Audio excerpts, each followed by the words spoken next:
ये घुसने ना पावे हृदय में।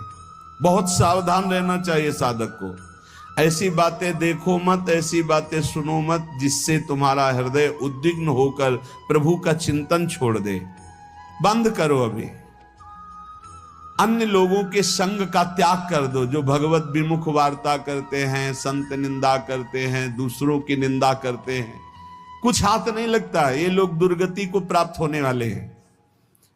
भक्तन निंदा अति बुरी भूल करे जिन कोई, किए सुकृत बहु जन्म के छिन में दारे खोए। पर निंदा के किए ते नहीं, आवत नहीं कछुआत, मूर्ख पर्वत पाप को ले चल अपने साथ। तो अलम कश्यापि संगत्या, ऐसा संग मत करो जिनके पास बैठने से भक्त निंदा, जन निंदा, भगवत निंदा हो। ऐसे से दूर रहो। अलम, बंद कर दो ऐसे लोगों का संग। रात दिन हम श्यामा श्याम का नाम जप करेंगे, श्यामा श्याम के लीला गुण गाएंगे, श्यामा श्याम के ही धाम का शोभा का चिंतन करेंगे। जब तुम अपना जीवन श्यामा श्याम के चरणों में न्यौछावर कर दोगे तो पूरा भार श्यामा श्याम ले लेंगे और तुम्हारे हृदय में मस्ती आ जाएगी। जो ऐसा निश्चयी होता है, दृढ़ निश्चयी, उसके अंदर दृढ़ विश्वास, तो उसके हर समय भगवान की स्फूर्ति होती रहती है। भारी प्रतिकूलता में भी भगवान का सानिध्य अनुभव होता है। वो अनुकूलता में तो भगवान के दुलार को देखता है, लेकिन प्रतिकूलता में भगवान की विशेष कृपा को देखता है। ये संयोग, ये वियोग, संसार की ये द्वंद्वमयी वृत्तियां भक्तों के हृदय में नहीं चुभती।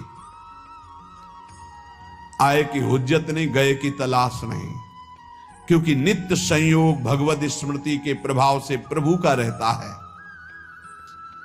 शोक, विषाद बहुत ध्यान देने योग्य विषय है।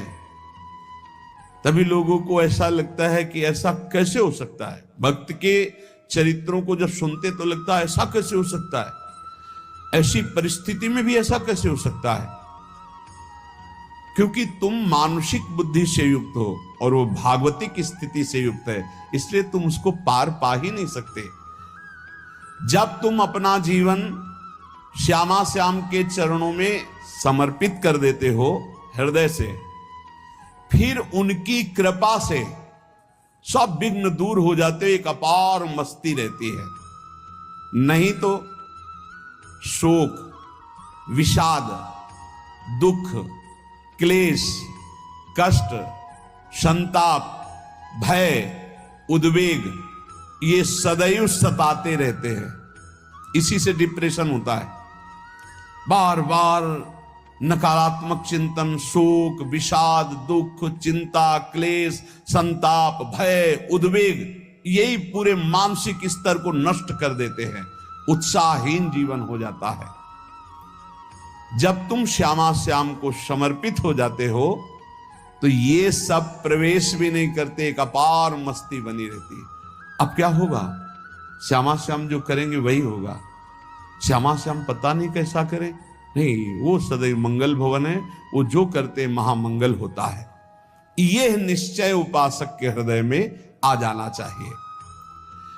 इसलिए अपना सारा मन, सारी बुद्धि, सारा जीवन, प्रत्येक श्वास प्रभु को अर्पण कर दो। फिर देखो तुम निहाल